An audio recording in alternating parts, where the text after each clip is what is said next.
Gloire à Dieu, que Dieu soit béni, amen. Et nous sommes heureux d'être ensemble ce soir dans la présence de Dieu. Moi, je suis heureux d'être avec vous. Je suis heureux pour la parole de Dieu. Heureux pour le Saint-Esprit qui est avec nous. La Bible dit qui connaît le cœur de l'homme. Dis-moi l'Éternel, je le connais. Et vous savez, c'est assez particulier ce soir. Je voudrais vous transmettre ce que Dieu m'a mis. Est-ce que c'est un message? Est-ce que c'est peut-être plus une image? Ce matin, j'ai eu une image un peu dans mon esprit ce matin. Il y a des mots qui sont venus et c'est pas évident de développer tout cela, si vous voulez, mais je voudrais surtout que l'Esprit de Dieu communique surtout le besoin, la nécessité qui vient secourir ce soir, mais les cœurs qui se trouvent dans ces situations-là. Je lirai un texte qui se trouve dans Éphésiens, au chapitre 1er, au verset 3. Il est écrit comme cela: « Béni soit Dieu et Père de notre Seigneur Jésus-Christ, qui nous a bénis de toute bénédiction spirituelle dans les lieux célestes en Christ. En lui, Dieu nous a élus avant la fondation du monde pour que nous soyons saints et sans défaut devant lui. » Il est écrit comme cela: « Dans son amour,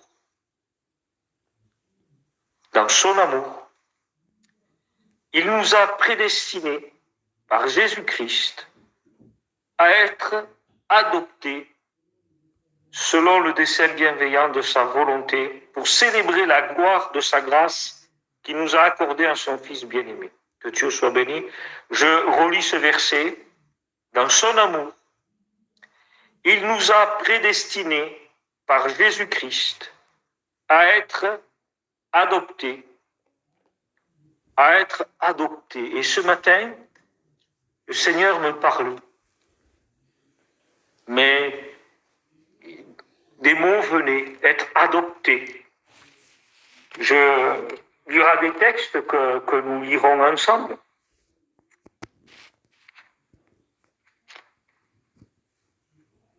Je crois que, comme nous l'avons chanté tout à l'heure, il y a des paroles qui mènent à la ruine.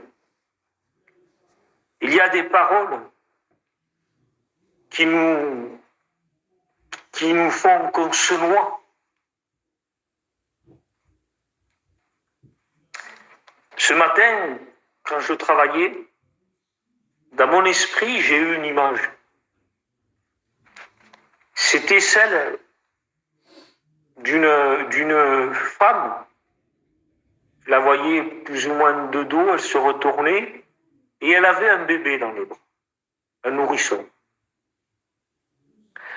Je ressentais à mon intérieur que cette femme qui tenait ce nourrisson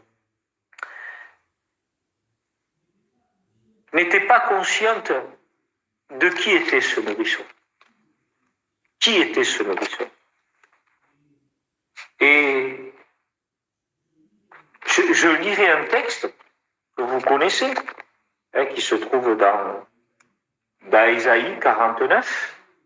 Je voudrais que le Seigneur m'aide. Mon cœur est serré. Mon cœur est serré par la souffrance que je peux ressentir ce soir. Il est écrit comme cela dans Ésaïe 49, verset 14. Sion disait: « L'Éternel m'a abandonné. Le Seigneur m'a oublié. » Voilà, si vous voulez, ce que je crois des cœurs vivent. Une douleur, une blessure très profonde qui leur peut dire, et peut-être même inconsciemment, l'Éternel m'a abandonné. Le Seigneur m'a oublié. Et je dirais, Seigneur, pourquoi une telle expression? Pourquoi cette personne dis que tu l'as abandonné. Qu'est-ce qui a produit ça? Et si vous voulez, quand on suit le texte, on peut penser avec les éléments des versets. Je vous lis le verset. Dieu parle à cette personne qui s'exprime de cette façon-là. Il dit, une femme oublie-t-elle son nourrisson, l'enfant qu'elle allait? N'a-t-elle pas compassion des fruits de ses entrailles? Et j'ai pensé ça, ça m'est venu dans la pensée, je vous le dis ce soir, comme ça m'est venu, je vous répète, pour que vous compreniez. La personne dit, l'Éternel m'a oublié. Le Seigneur, l'Éternel m'a abandonné, le Seigneur m'a oublié. Voilà ce que dit la personne. Et Dieu regarde cette personne et lui dit, une femme oublie-t-elle son nourrisson, celle qu'elle allait? N'a-t-elle pas compassion des fruits de ses entrailles? C'est Dieu qui dit ça à la personne et la personne lui répond, bien sûr, puisque ma mère m'a abandonné. Mon père m'a abandonné. Quand Dieu dit à cette personne une question, si vous voulez, une femme, est-ce qu'elle l'oublie? Pourquoi? Parce que une femme, une maman, si vous voulez, qui a un bébé dans les bras, sur la terre, il n'y a pas de plus grande représentation de l'amour, de ce qu'une maman qui tient un bébé dans les bras. C'est pour cela d'ailleurs que dans toutes les religions, vous trouverez une femme qui tient un bébé dans les bras. Pourquoi? Parce que la plus grande représentation de l'amour sur la terre, c'est une maman qui tient un bébé dans les bras. Et Dieu dit à cette personne, une maman oublierait-elle son enfant? Et la personne répond, oui, parce que j'ai été abandonné. J'ai été abandonné de ceux qui m'aimaient. Là, je comprenais que la personne, en réalité, elle s'en prenait à Dieu. Mais peut-être qu'en réalité, la personne, elle s'en prend à ses parents, elle s'en prend à ceux qui l'ont blessé, à ceux qui lui ont fait du mal. Mais je voudrais te dire à toi ce soir qu'en réalité, c'est à Dieu que tu t'en prends. C'est à Dieu que tu t'en prends. Quand tu t'en prends à ces gens-là, en réalité, tu ne le diras pas peut-être avec des mots. Mais Dieu n'a pas besoin que les mots soient sur tes lèvres. Avant qu'ils soient sur tes lèvres, il les connaît déjà. Et en réalité, pour toi, tout est fini. Il n'y a plus d'issue. Mes parents m'ont abandonné. Oh, je ne dis pas qu'il n'y a pas de réalité, puisque ça existe aujourd'hui. Dans son amour, il nous a prédestinés à être adoptés. Je lirai un autre texte avec vous. Il se trouve dans Ézéchiel 16, écoute bien. Je prendrai au verset 4. Il est écrit comme cela. À ta naissance, au jour où tu naquis, ton cordon n'a pas été coupé. Tu n'as pas été lavé avec de l'eau pour être purifié. Tu n'as pas été frotté avec du sel. Tu n'as pas été enveloppé dans des langes. Nul n'a porté sur toi un regard de pitié pour te faire une seule de ces choses par compassion pour toi. Mais tu as été jeté dans les champs le jour de ta naissance parce qu'on était dégoûté de toi, parce qu'on était dégoûté de ton âme.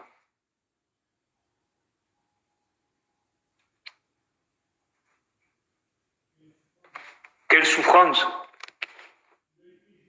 Tu as été jeté dans un champ. Nul n'a posé de regard sur toi. Excusez-moi si j'insiste ce soir. Mais il y a des paroles qui mène à la ruine, ce chant qui disait. Il y a des blessures trop profondes. Je le dirai même aujourd'hui, et il va falloir faire un choix à la fin de cette parole. Il y a des blessures aujourd'hui qui sont trop profondes pour qu'une maman puisse la guérir, ou un papa, ni même une femme, ni même un mari, ni même des enfants. Ce sont des blessures que seul Jésus peut guérir. Dans son amour, il nous a prédestinés à être adoptés. Il est écrit dans Romains 8,15, « Et vous n'avez pas reçu un esprit de servitude pour être encore dans la crainte, mais vous avez reçu un esprit d'adoption par lequel nous crions « Abba, Père ».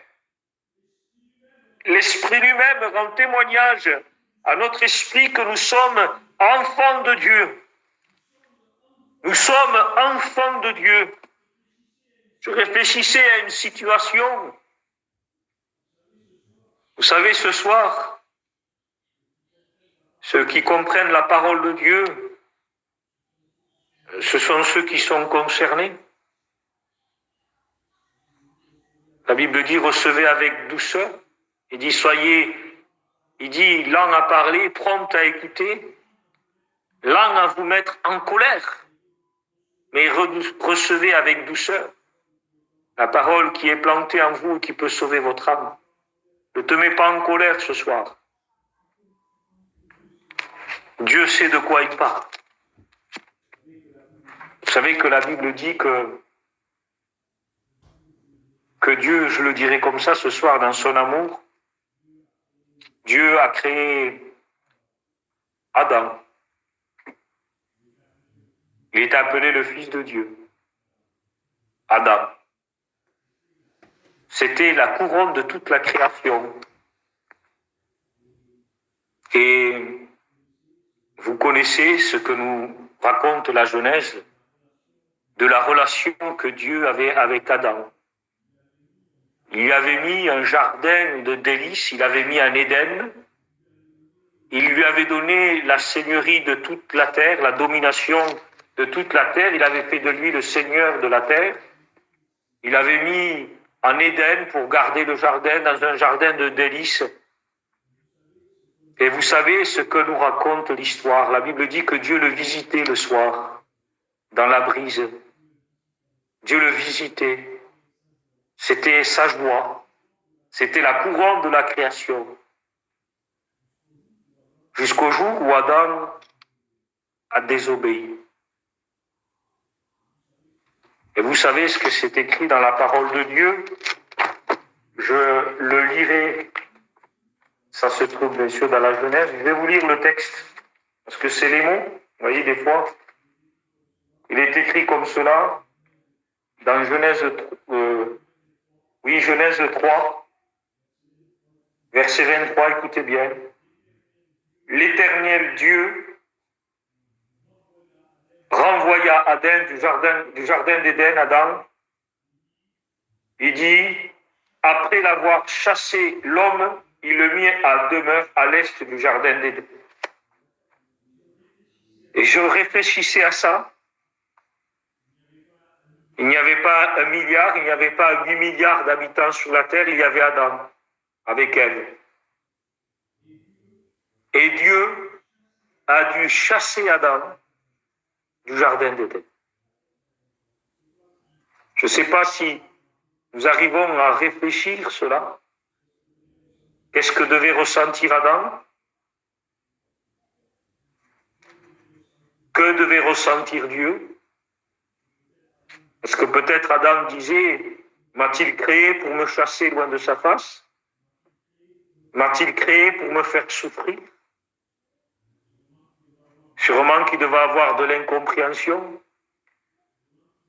Sûrement qu'il devait avoir de la douleur, d'être d'une certaine façon chassé de la présence de Dieu. Chassé de la présence de celui qu'il avait créé qu'il avait engendré de son père. Adam, le père d'Adam, c'est Dieu. Je sais que je ne cherche pas à faire un beau message ce soir, mais je voudrais tellement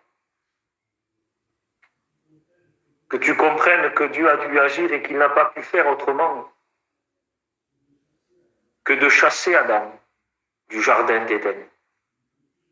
Il est écrit comme cela dans le texte. L'Éternel, Dieu dit, maintenant que l'homme est devenu comme l'un de nous en ce qui concerne la connaissance du bien et du mal, évitons qu'il tende la main pour qu'il prenne de là aussi de l'arbre de vie à manger et vivre éternellement. Pourquoi? Parce qu'Adam était dans un état de péché, dans un état de désobéissance. Et s'il aurait mangé de ce fruit, eh bien, il aurait été dans un état de désobéissance éternelle. Pourquoi? Parce que s'il était éternel, il ne pouvait plus mourir. Mais Dieu, dans son amour, qu'il avait prédestiné à être adopté, avait semé Adam dans un corps qui devait mourir. Ce que tu sèmes ne peut revenir à la vie s'il ne meurt. C'est écrit dans les Corinthiens. Dieu sait tout. Dieu connaît tout. Dieu a tout prévu. Tes douleurs, tes souffrances. Il chassa. Je voudrais vous lire quelques des notes que j'ai prises comme cela. Lorsqu'il est écrit adopter, la signification du dictionnaire, c'est prendre au terme d'un jugement pour fils et pour fille celle qui ne l'est pas naturellement. C'est ça, adopter. Il y a un jugement qui est donné, il y a toute une démarche administrative, juridique, et au terme de ce jugement, la personne peut prendre pour fils ou pour fille, mais quelqu'un qui ne l'est pas naturellement. Mais je regardais le contraire d'adopter. Vous savez ce que ça veut dire? Le contraire, c'est renvoyer, c'est renvoi, c'est abandonner, c'est rejeter, le rejet, c'est repousser. Le contraire d'adopter, c'est chasser, c'est l'exclusion. Ça a été la conséquence du péché. Dieu n'avait pas créé Adam pour qu'il soit rejeté, pour qu'il soit chassé. Ça n'a pas été le but de la création d'Adam. Mais Dieu avait quand même prévu pour Adam un moyen de pouvoir revenir dans la présence de Dieu. Oui, nous ne sommes pas naturellement fils et filles de Dieu. Éphésiens 2:3 dit, nous étions par nature des enfants de colère comme les autres, à cause de notre nature pécheresse. Je voudrais revenir à ce texte d'Ézéchiel. Adam a été chassé, je te lis ce texte-là, pour que tu comprennes qu'il y a des situations dures, mais des situations que Dieu connaît, que Dieu sait. Je vous ai lu dans le texte d'Ézéchiel un bébé qui est né, mais un bébé qui n'a eu sur lui-même aucun regard de pitié, aucun soin, aucune communication d'amour, de compassion. La Bible dit, nul n'a porté par pitié. Il dit, un regard de pitié sur toi pour te faire une seule chose. Il dit, mais on t'a jeté dans les champs le jour de ta naissance parce qu'on était dégoûté de toi. On était dégoûté de ton âme. Les parents ont rejeté l'enfant. Et puis c'est écrit comme ça, verset 6. Ézéchiel 16, verset 6. Je passais près de toi. Je t'aperçus en train de te débattre dans ton sang. Et je dis, vis dans ton sang. Je te dis. C'est-à-dire la personne qui passe vers cet enfant-là, il lui parle. Et il lui dit, je te dis, je suis passé et je te dis, eh bien, vis dans ton sang. Vis dans ton sang. Pourquoi il lui parle comme ça? Parce que cette personne se débattait. Oh, je voudrais être le plus direct. Je ne veux pas faire d'énigmes ce soir. Elle se débattait contre les personnes qui l'avaient rejetée. Elle se débattait. C'est pas le sang de Jésus, ça. C'est le sang de la vengeance. C'est le sang de la rébellion. Et dit, je passe près de toi et je te vois en train de te débattre dans ton sang. C'est-à-dire dans le sang de ta justice, dans le sang de ta vengeance, dans le sang de ta rébellion. Je le sais que tu fais ça parce que tu souffres. Et sûrement que quand il veut intervenir, quand il veut l'aider, cette personne, dans sa colère, repousse son aide. Elle se débat, elle veut s'en sortir tout seul. Alors il lui dit, vis dans ton sang. Mais il ne s'offense pas. Dieu ne s'est pas offensé par ton attitude, par ton agressivité. Dieu ne s'est pas offensé. Mais simplement, tant que ton cœur n'est pas disposé, tant que tu continues à croire que l'auteur de ta douleur, ce sont tes parents, quand tu continues à croire, c'est exactement ce que je veux dire, écoute bien. Tant que tu continues à essayer de rétablir ce lien d'amour, de recevoir ce lien au travers de tes parents, de ces personnes qui ont été établies pour prendre soin de toi, parce que oui, c'est une réalité. Il y a des personnes qui ont été établies pour prendre soin de toi, pour te communiquer cet amour, cette compassion, cette miséricorde, oui. Mais ils t'ont rejeté, mais ils t'ont abandonné. Et je ne leur jette pas de pierre ce soir à ces personnes-là, mais seulement te dire que tu es en train de t'entêter à vouloir recevoir de cette aide, à vouloir recevoir, non, c'est l'aide du péché qui fait qu'il y a un rejet, qu'il y a un abandon. Je ne peux pas donner toutes les réponses ce soir. Alors il a dit, je te dis, vis dans ton sang, vis dans ta justice, vis dans tes raisonnements. Mais il ne s'est pas offensé, Dieu. Et je vais te dire, la Bible dit au verset 7, je t'ai multiplié par 10 000, comme les pousses des champs, et tu t'es développé, tu grandis, tu deviens d'une beauté parfaite. Et dit, mais tu étais nu, entièrement nu. Et il est dit, je passais près de toi, je te regardais. À nouveau, le Seigneur passe près de toi et dit, voici que ton temps était là, le temps des amours.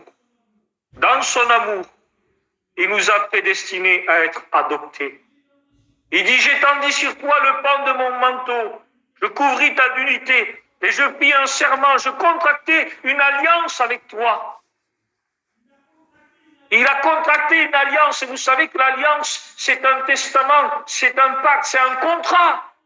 C'est un contrat juridique, retiens bien ces termes. C'est un contrat administratif. Et Dieu dit, j'ai traité une alliance avec toi.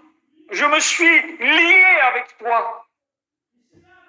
Et c'est là la réalité aujourd'hui. Oh, je ne voudrais pas me sortir et oublier la pensée. Ton combat, toi, aujourd'hui, ta lutte, tu crois que tu vas être guéri en recevant de ceux qui ont été établis pour t'administrer les soins naturellement. Tu crois que c'est eux qui vont te guérir en recevant? C'est faux. C'est faux, tu sais pourquoi? Tu ne peux pas recevoir leur amour. Tu ne peux pas recevoir les soins de miséricorde et de compassion. Tu sais pourquoi? Parce que tu ne les as pas encore pardonnés. Tant que tu n'as pas pardonné, tu ne pourras pas recevoir d'eux. La guérison n'est pas auprès de tes parents. La guérison n'est pas auprès de ceux qui t'entourent. La guérison, elle est dans l'alliance de l'Éternel avec toi, dans celle qu'il a contractée à son Fils bien-aimé. Et il dit, je passais près de toi, je te regardais, voici que ton temps était là, le temps des amours. Et je voudrais te dire quelque chose qui est tellement clair. L'alliance qui a guéri cette personne-là, c'est pas une alliance qu'il y a eu entre les parents qui l'ont rejetée. C'est une alliance qui s'est faite entre Dieu et la personne.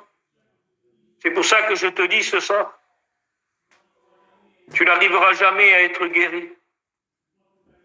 Tu crois que ta guérison, c'est d'être aimé de ton père, c'est d'être aimé de ta mère. Oh, on en a besoin. C'est certain que nous avons besoin de cela, parce que c'est naturel. Mais nous vivons dans un monde aujourd'hui de péché. On vit dans un monde, comme je le dis, comme ce chant le disait, il y a des paroles qui mènent à la ruine. Tu entends cette parole. Tu entends constamment cette parole. Chaque fois que tu commences à aller bien, cette parole revient. Tu revois cette scène.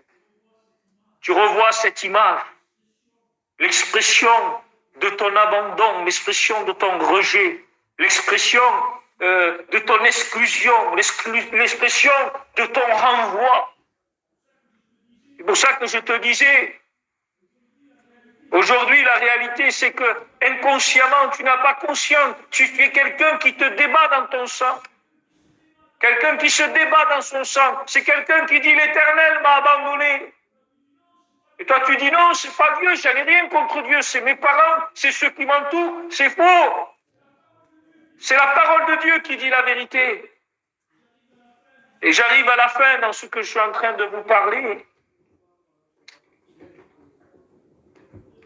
Et je voudrais revenir, c'est pour ça que je veux que tu comprennes la guérison de cet enfant qui a été rejeté dans les champs. Elle ne s'est pas trouvée, ses parents naturels ne sont pas venus les recueillir. C'est pas les parents qui sont venus la recueillir, c'est pas ses parents. Celui qui est venu la recueillir, c'est Dieu. Et c'est Dieu qui a guéri cette personne-là. Je voudrais te lire ce texte-là, te rappeler, fais cette image, je suis obligé de le dire, c'est le centre de mes paroles ce soir. C'est les paroles de cette femme, c'est cette image de cette femme qui tenait ce bébé dans ses bras. Je la regardais, et quand je voyais son visage, je me rendais compte que cet enfant ne lui appartenait pas. Cette femme n'était pas la maman de cet enfant. Écoutez bien ces paroles ce soir, je sais que ça concerne des personnes. Le bébé qui était dans les bras de cette femme n'était pas le sien. Elle n'en était pas la maman, mais il lui avait été confié. Il y a des mots ce soir qui s'adressent au bébé, mais il y a des mots ce soir qui s'adressent aussi à cette femme. Une femme qui n'est pas la mère naturelle de ce bébé, mais une femme qui a la responsabilité de ce bébé. Vous voyez sur son visage qu'elle n'était pas consciente de la responsabilité qu'elle avait envers cet enfant. Mais moi, je le savais. Moi, je le savais. Parce que le Seigneur me faisait ressentir cela. En réalité, ce n'était pas le fruit de ses entrailles. Mais Dieu avait confié ce bébé à cette femme pour que cette femme soit pour cet enfant comme une mère. Qu'elle donne à ce bébé les soins d'une mère. Parce que ce bébé méritait de recevoir les soins d'une mère. Toute personne a la nécessité de recevoir les soins d'une mère. Et je termine avec ça. Vous savez que notre Seigneur a été crucifié à Golgotha. Golgotha, c'est le lieu du crâne, qui se traduit aussi par le lieu du scrutin.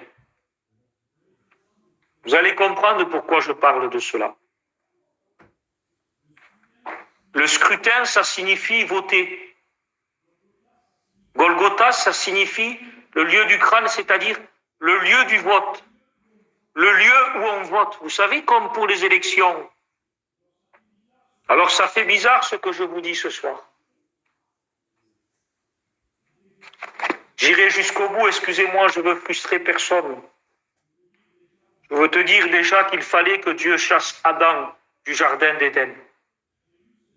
J'ai lu ceci, qui n'est pas écrit dans la Bible, mais qui est écrit dans la tradition juive. Alors vous ne voulez pas le garder, ne le gardez pas. On garde la parole de Dieu, mais c'est écrit dans la tradition juive, c'est écrit que Adam a été enterré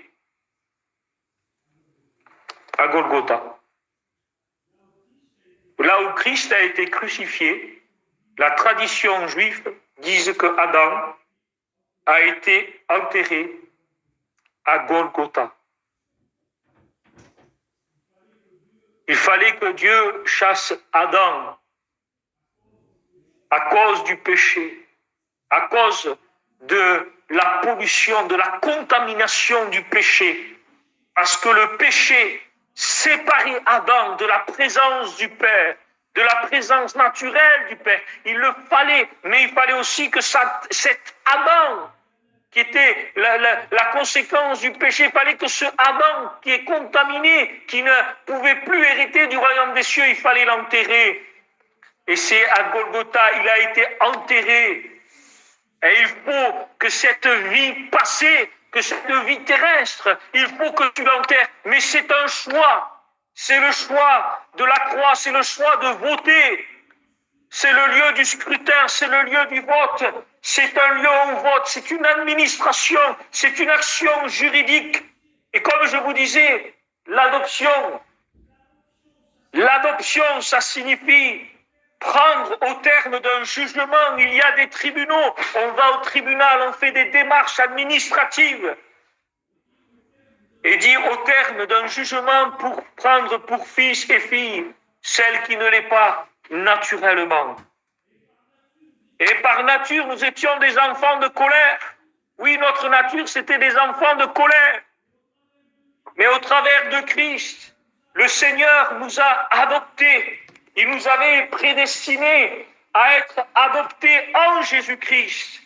Et aujourd'hui, je voudrais te dire de la part de Dieu, toi qui es là, que le Seigneur aujourd'hui, ta guérison, c'est de voter. Voter, c'est faire le choix. Et nous sommes à la croix ce soir, une fois de plus, nous sommes à la croix. Tu as été prédestiné à être adopté. Et par l'esprit d'adoption, nous crions « Abba Père ».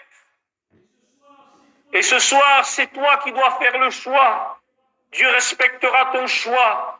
Le choix de continuer à te débattre dans ton sang, vivre dans ton sang, vivre dans ta justice. Ta justice, c'est d'essayer de retrouver l'amour de ton Père. L'amour, je vais te dire quelque chose. La Bible dit que dans son amour, il nous a prédestinés à être adoptés. Quand tu recevras l'amour de Dieu, alors je crois que tu pourras déjà pardonner à tes parents, pardonner à ceux qui étaient responsables de t'attribuer ces soins et que tu ne les as pas donnés. Tu ne pourras jamais profiter de l'amour de ton père et de ta mère et de ceux qui étaient destinés à te donner ces soins tant que tu ne les auras pas pardonnés. Et je crois que tant qu'on n'a pas reçu le pardon de nos péchés de Jésus-Christ, jamais on ne trouvera la force de pardonner à ce qui nous entoure. Nous nous retrouvons à la croix ce soir. Nous sommes au lieu du scrutin, au lieu du vote. Le texte dit ainsi que c'est voter une loi. Voter une loi, voter un décret. La loi, c'est que par le sacrifice de Jésus-Christ, la Bible dit que nous pouvons être adoptés. Il a obtenu une loi. Christ, à la croix, par sa mort, nous a obtenu le droit d'adoption. Par sa mort, le Christ a pu établir une loi, un décret. Mais il faut voter pour cette loi. Dieu ce soir t'appelle à voter pour cette loi. C'est ton choix. Soit tu vas dire en toi, non, je veux à tout prix mon Père naturel, je le veux. Dieu le respectera, mais tu ne seras jamais guéri. Ou alors tu acceptes le remède que Dieu a donné aujourd'hui, qu'à la croix Christ, la Bible dit, c'est écrit comme ça, le dictionnaire dit, c'est prendre au terme d'un jugement. La croix, c'est un lieu de vote. La croix, c'est un lieu de jugement. La croix, c'est un lieu où il y a un tribunal. La croix, c'est un lieu où Dieu appelle les hommes à voter.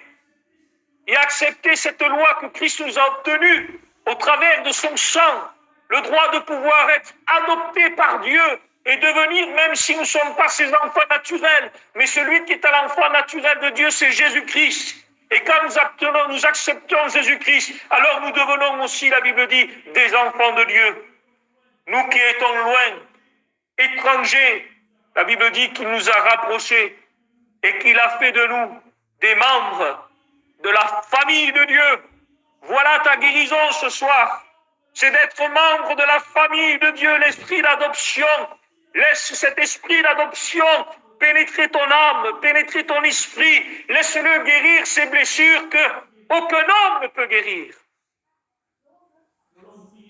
Nous allons prier le Seigneur.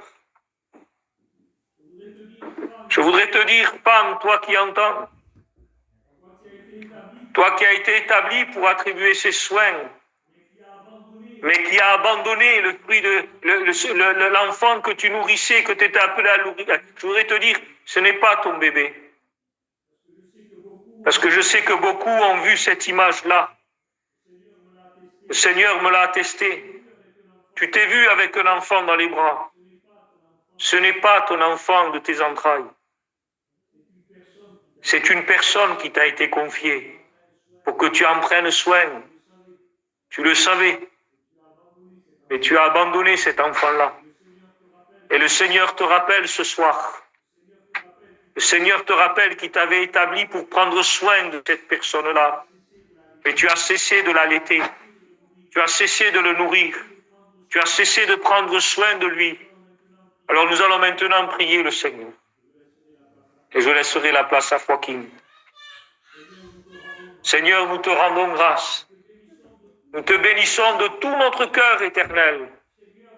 Seigneur, mon Dieu, qui d'autre que toi peut guérir ces blessures? Seigneur, je te prie de pardonner toutes ces mamans, ces papas qui ont abandonné leurs enfants. Au nom de Jésus. Seigneur, mon Dieu, si Adam a été chassé du jardin d'Éden, tu as reçu Jésus, le Fils de Dieu. Tu l'as reçu auprès de toi. Tu l'as accueilli. Et en lui, Seigneur, nous qui avons été rejetés, eh bien, tu nous accueilles maintenant. Tu nous as adoptés. Nous avons reçu un esprit d'adoption. Et nous le confessons ce soir. Seigneur, c'est la guérison de ces cœurs. Je te dis merci. Merci pour toutes ces âmes qui vont voter ce soir, qui vont voter cette loi d'adoption. C'est là l'œuvre de la croix, c'est une œuvre d'adoption. Tu nous as adoptés. Nous n'étions pas naturellement, nous étions par nature des enfants de colère, mais par le sang du pardon. Tu nous as lavés, tu nous as adoptés pour être des enfants de Dieu, afin que nous vivions auprès de toi pour l'éternité. La gloire et la louange te reviennent dans le précieux nom de Jésus-Christ. Amen.